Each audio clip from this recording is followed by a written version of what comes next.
What's up, everyone? This is Gibby's Gone Wild, and I was going to show you a quick video of my 98 Monte Carlo. It is going to be a demo car soon. I'm just going to show you the basics from beginning to finish. This is basically just stock at the moment. This is just stripped out. It's had the fender wells cut out of it, glass taken out, the interior taken out. One thing I did jump right onto was this gas tank here. I've been seeing a lot of people online taking their fuel cells and putting it inside taking their fuel pumps, and putting them in their gas tanks. So I did that, and it works amazing. It saved me about $150–200 just by doing this right here. But make sure them clamps are good and tight, because you do not want gas spraying all over you. I had to put a few clamps on there, then I had to put a beefier clamp on there to make sure that the gas was not going to come off there, because that holds some crazy pressure. But the inside strip has still got some trash laying around. But I'm going to run my fuel lines. I think the only way I'm going to be able to do it is basically this right here.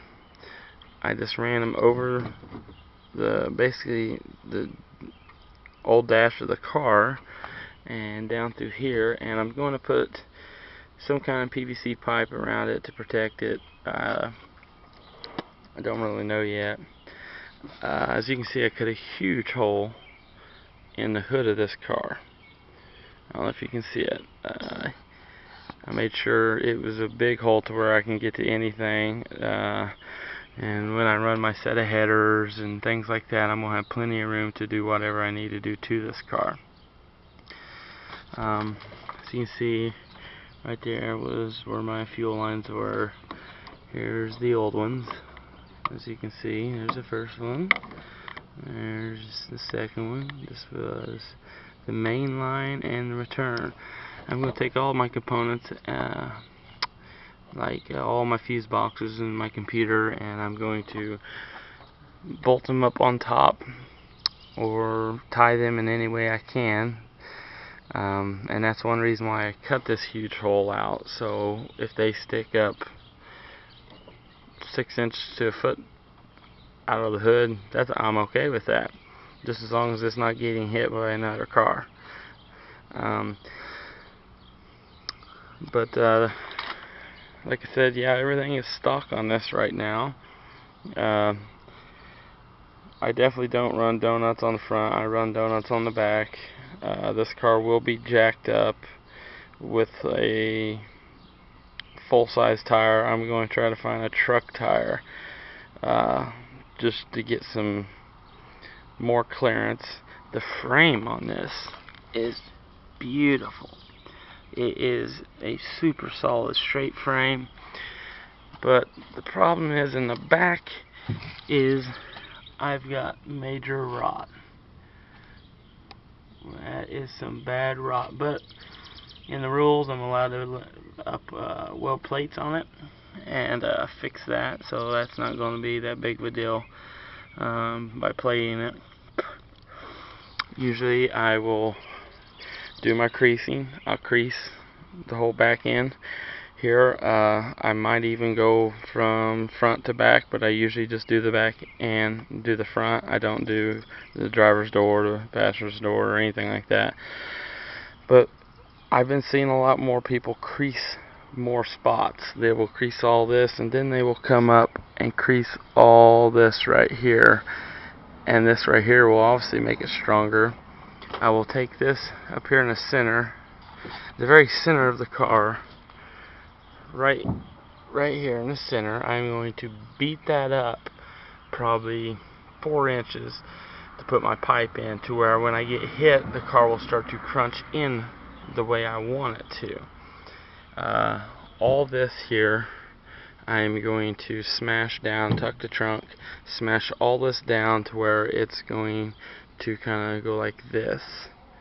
It's going to just have a little roll effect. Then I'm going to take both sides and beat them over, and it's basically going to just look like a spatula when it's done.